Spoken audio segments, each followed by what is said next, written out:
नमस्ते दोस्तों, मैं डॉक्टर कल्पना गौली, प्रोफेसर हिंदी विभाग कला संकाय महाराजा सयाजीराव विश्वविद्यालय बड़ौदा। आज का यह वीडियो बीए सेमेस्टर 5 के छात्रों के लिए है। प्रश्न पत्र भारतीय साहित्य सिद्धांत यूनिट नंबर 1 से साहित्य का अर्थ पिछले वीडियो में हम लोगों ने बताया था। इसके बाद हम लोग साहित्य के उदय के संदर्भ में आज हम चर्चा करने वाले हैं। दोस्तों, साहित्य का उदय, साहित्य का स्वरूप, उसके संदर्भ में हम थोड़ी सी चर्चा करेंगे जो सामान्य रूप से हम नहीं जानते। साहित्य को समझने के लिए आसान रूप से सबसे पहले मैं बताऊंगी। जैसे कि हम जानते हैं, इस संसार में जन्म लेने वाला बच्चा सबसे पहले रोने की प्रतिक्रिया करता है। उस रोने की क्रिया के कारण माँ उसे खाना देती है, दूध देती है। फिर माँ उसे गोद में उठा लेती है। उसे पता चलता है कि माँ की गोद में उसे सुख मिल रहा है, अच्छा लग रहा है। लेकिन जैसे ही वो माँ अपने बच्चे को चारपाई पर लिटा देती है तो वही बच्चा रोने बिलखने लगता है, पैर मारने लगता है। ये उसकी प्रतिक्रियाएं बार बार हो रही है और बार बार उसे खाना भी मिल रहा है। यहाँ पर मैं बात करना चाहूँगी, ये प्रतिक्रियाएं हमारी अधिकतर हम शारीरिक प्रतिक्रिया को देख रहे हैं। रोना, बिलखना, हाथ पैर मारना, ये सारी चीज़ें हमारी शारीरिक प्रतिक्रियाएं हैं। यहाँ पर हम देखते हैं कि बच्चे को ज्ञान हुआ, यानी सबसे पहला है ज्ञान की प्राप्ति। ज्ञान यानी यहाँ पर सामान्य परिचय से मतलब है। ज्ञान पंडितों वाला ज्ञान की बात नहीं कर रही हूँ मैं। ज्ञान यानी सामान्य परिचय से मतलब है जो बच्चा एक माँ के साथ उसका परिचय प्राप्त करने के बाद उसका रोना बिलखना, हाथ पैर मारना शुरू हो जाता है। वैसे ही ज्ञान की प्राप्ति के बाद दूसरा है उसका है इच्छा। यहाँ पर हम देखते हैं कि इच्छा के बाद हम प्रवृत्त हो जाते हैं कर्म में, यानी ज्ञान, इच्छा और कर्म, इस त्रिवेणी संगम को ही साहित्य कहा जाता है। पिछली बार हम लोगों ने बात की थी कि जो अंग्रेजी से बना हुआ लिटरेचर या अरबी और फारसी में बताया गया है कि अदब, या संस्कृत में बताया गया है वाङ्मय, यहाँ पर वाणीमय या अक्षरमय जितना भी लिखा गया है, क्या वो साहित्य है? उसी की बात यहाँ पर भी हम देखते हैं। यहाँ पर हम देखते हैं कि शारीरिक प्रतिक्रियाएं हो रही है और वो किसी ज्ञान की प्राप्ति के बाद, और ये ज्ञान की प्राप्ति के बाद हम देखते हैं कि किसी न किसी प्रकार से हम लोगों को ज्ञान प्राप्त होता है, तब जाके हम उस इच्छा के साथ कर्म में प्रवृत्त हो जाते हैं। जैसे कि एक सामान्य उदाहरण है, हमारा कोई दोस्त बहुत वर्षों के बाद आया और जैसे ही उसकी खबर मिलती है हम दौड़ पड़ते हैं मिलने के लिए, उससे बातें करने के लिए। हमारा चेहरा खुशी के मारे खिल उठता है और हमें लगता है कि हमारी सारी खुशियाँ वापस आ गई। हमारा चेहरा अचानक से खिल जाना, उसके भावों का अचानक से बदल जाना, ये एक शारीरिक प्रतिक्रिया है। हम सुख और दुख को महसूस करते हैं, लेकिन सुख और दुख को लंबे समय तक हम नहीं रख सकते हैं। जैसे ही हमें पता चलता है कि हमारा कोई दुश्मन आया तो हमारी प्रतिक्रियाएं बदल गई है। हम गुस्से से तिलमिला उठते हैं, हमारी आंखें लाल हो जाती हैं, हमारी भौहें तन जाती है और हम क्रोध से लालायित होकर उसको मारने के लिए या उसको वहीं पटक देने के लिए तैयार हो जाते हैं। ये हमारा क्रोध में तिलमिला जाना। लेकिन दोस्तों, हम 24 घंटे क्रोध में भी नहीं रह सकते। क्रोध की जो हमारी अभिव्यक्ति है वो भी 1 दिन 2 दिन तक है, ज़्यादा नहीं है। जैसे ही हम देखते हैं हमारे किसी स्वजन के यहाँ किसी की मृत्यु हुई है तो हम दुख से पीड़ित हो जाते हैं, हम उसके दुख में शामिल होना चाहते हैं। लेकिन जैसे ही एक शोक सभा जाहिर होती है, वहाँ सब दुखी हैं, रो रहे हैं, ऐसे में अगर कोई मस्ती भरे कोई मजाक भरे व्यंग्य के साथ वो हंसता है तो सारे लोग देखेंगे उसको, कहेंगे कि ये सामान्य व्यक्ति का परिचय नहीं है। और यही हमारा एक सामान्य सा जो जीवन और सामान्य सा हमारा अभिव्यक्ति का एक प्रकार, कहीं न कहीं हम लोग सुख और दुख की अभिव्यक्तियाँ शारीरिक रूप से करते रहे हैं, और वो उसमें हाथ पैर मारना या रोना, बिलखना, गुस्सा करना, थप्पड़ मारना, ये हमारी शारीरिक प्रतिक्रियाएं हैं, ये अभिव्यक्तियाँ हैं। यहाँ पर हम देखते हैं कि शारीरिक और मानसिक ये प्रतिक्रिया आगे चलकर जब शाब्दिक रूप से बाहर आती है तो वो साहित्य का रूप धारण करती है। और वहाँ पर हमें देखते हैं कि जो शाब्दिक प्रतिक्रियाएं होती है, वो शाब्दिक प्रतिक्रियाएं साहित्य को कैसे जीवंत बनाती है। हम देखते हैं कि संसार के प्रति हमारी कुछ न कुछ प्रतिक्रियाएं रहती है, और वो अभिव्यक्ति मानसिक हो, शारीरिक हो या शाब्दिक हो, लेकिन जो कहीं न कहीं हमारी आत्मा की अभिव्यक्ति है। उस आत्मा की अभिव्यक्ति जो हमारे हृदय के अंदर उन भावों को महसूस करता है, उन भावों को ही वो चेहरे पर दिखाता है, उन भावों को ही वो सामने लाता है। और इसीलिए हम सुख में और दुख में अपनी अभिव्यक्तियों को अलग अलग प्रकार से अभिव्यक्त करते आए हैं।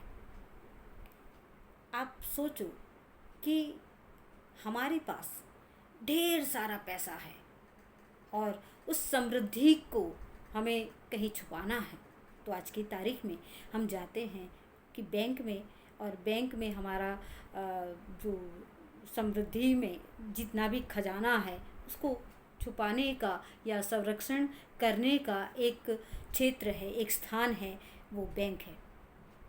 आप सोचो कि जैसे ही हम लोगों ने ये सारी शारीरिक मानसिक प्रतिक्रियाएं अनुभव की, लेकिन मैं हर बार उसी भाव को व्यक्त नहीं कर सकती। हमारे जीवन में घटनाओं का क्रम बदलता रहता है और उसी प्रकार से हमारा स्वभाव भी बदलता रहता है। तो ऐसे में हमारे एक भाव को स्थायी रूप देने के लिए या उसकी सुरक्षा करने के लिए हमारे पास एक ही जरिया है, और वो लिखित रूप में आता है, तो वो साहित्य में संरक्षित होता है। यानी हमारा जो विचार का जो एक संरक्षणीय स्थान अगर कहीं है तो वो साहित्य है, और इस आधार पर हम उसको देख सकते हैं। मैं बताती हूँ आपको कि साहित्य संसार के प्रति हमारा मानसिक प्रतिक्रिया अर्थात विचारों, भावों, संकल्पों को शाब्दिक अभिव्यक्ति है, और हमारे किसी न किसी प्रकार के हित का साधन करने के कारण संरक्षणीय हो जाती है। वही बात है। और यहाँ पर सुरक्षा की बात है। हमारे विचारों को अगर साहित्य नहीं होता तो आज हम कबीर को नहीं सुन पाते, तुलसी को नहीं सुन पाते, सूरदास की बाल मनोहारी पंक्तियाँ हम सुन नहीं पाते।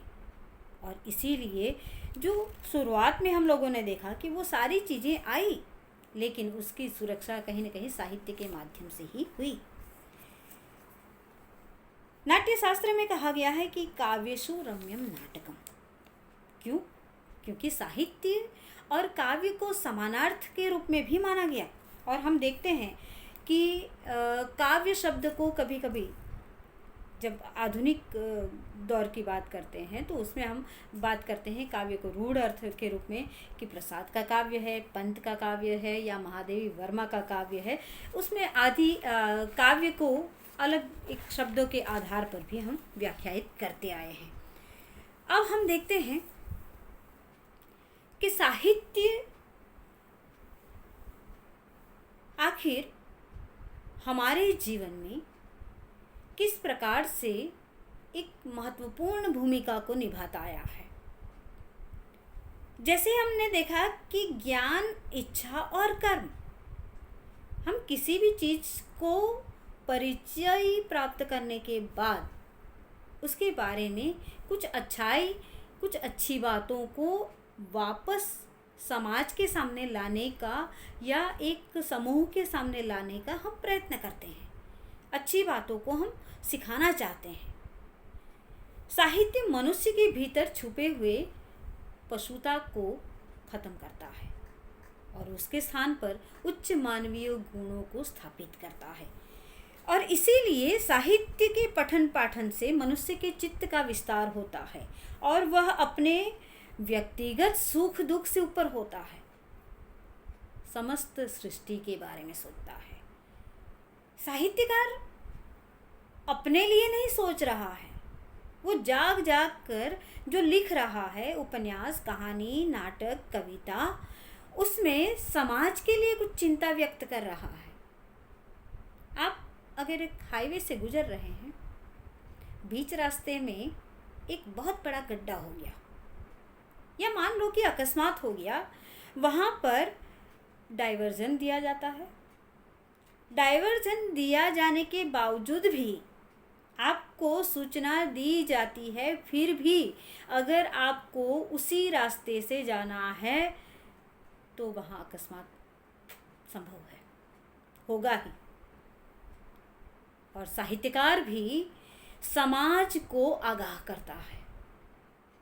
जिस प्रकार से हम देखते हैं कि एक आम से भरी हुई टोकरी, और वो आम से भरी हुई टोकरी में एक सड़ा हुआ आम है, और वो सड़ा हुआ आम हम ये सोचे कि ये भी तो आम है, उसको क्यों निकालें, तो 2 दिन 3 दिन में ये सारे आम खराब कर देगा। साहित्यकार वही काम करता है। साहित्यकार काम करता है कि समाज की विकृतियों को बड़े प्यार से वो बाहर निकालने का प्रयत्न करता है, और इसीलिए कहीं न कहीं वो शब्दों का सहारा लेता है। शब्दों के माध्यम से वो सारी चीज़ों को संवेदनाओं के माध्यम से बताता है। आपको एक सूत्र की बात बताऊं, वो जो सूत्र है, सत्यम शिवम सुंदरम। सत्यम शिवम सुंदरम में सत्य किसका? समाज का। समाज के कौन से सत्य को वो उद्घाटित करना चाहता है? तो समाज के नव निर्माण के लिए ही वो चिंताग्रस्त है। वो कहीं ना कहीं चिंता में है कि जैसे कि आम की टोकरी में से वो सड़े हुए आम को निकालने की बात है, समाज में से जो विकृति है उसको ख़त्म करने के लिए वो कोशिश करता है। अब हम कहते हैं कि साहित्यकार कहीं मंगल ग्रह से नहीं आया है, साहित्यकार हमारे ही समाज में से आया है, और इसीलिए समाज में ही रहकर, समाज के बीच में रहकर ही वो समाज की बुराइयों को, अच्छाइयों को वो देखता है। तब हमें प्रश्न होता है, हम भी तो देखते हैं, लेकिन हमारे देखने और एक साहित्यकार के देखने में फ़र्क है। हम सिर्फ देखते हैं, साहित्यकार उस समस्या की जड़ तक देखता है। उसको पता चल जाता है कि अगर ये ख़त्म नहीं कर दिया जाएगा तो 10 साल के बाद समाज का पतन निश्चित है। और इसीलिए वो बार बार हाईवे पे लगे डिवाइडर की तरह वो हमें सूचित करता है कि आगे मत जाओ, ये मत करो, ये मत करो। तो ये सत्य की बात करता है। लेकिन समाज के लोगों को कभी भी सत्य पसंद नहीं है, क्योंकि सत्य हमेशा कड़वा होता है, कोरा होता है, ठोस होता है, और इसीलिए उस सत्य को सुनने के लिए कोई तैयार नहीं है। अब साहित्यकार को तो बताना है, अब करेगा क्या? तो वो एक काम करता है, वो शिवम की भावना तो है उसके पास, सत्यम शिवम यानी कल्याण की भावना, वो अपने समाज के कल्याण के लिए करना चाहता है। लेकिन वो कैसे करेगा? सीधे बताएगा तो उसको जूते चप्पल पड़ेंगे, जूते चप्पल खाने के बावजूद भी वो समाज को सुधारना चाहता है, समाज के लिए कुछ करना चाहता है। तो ऐसे में समाज के लिए वो कहीं न कहीं वो शिवम की भावना, कल्याण की भावना की वजह से वो सुंदरता को साथ में जोड़ता है, यानी सत्यम शिवम सुंदरम। मनुष्य की एक कमजोरी है, उसे हर सुंदर चीज बहुत पसंद आती है, और इसीलिए साहित्यकार यहाँ पर सत्य को उद्घाटित करने के लिए जो कल्याण की भावना के साथ जुड़ा हुआ है उसे सुंदर रूप से प्रस्तुत करने की कोशिश करता है। जैसे कि काव्य में कहता है, तो अलंकार और छंदों से सजाकर। आप देखते हैं कि काव्य में सुंदरता का भाव सुंदर रूप से अभिव्यक्त करने का जो एक आसान तरीका जो कवि के पास है वो किसी के पास नहीं है। और शायद जो साहित्यकार ने शुरुआत में जिस प्रकार से लिखा भी नहीं, हम कह सकते हैं वो सारी चीज़ें समाज को ही अपना आईना दिखाया।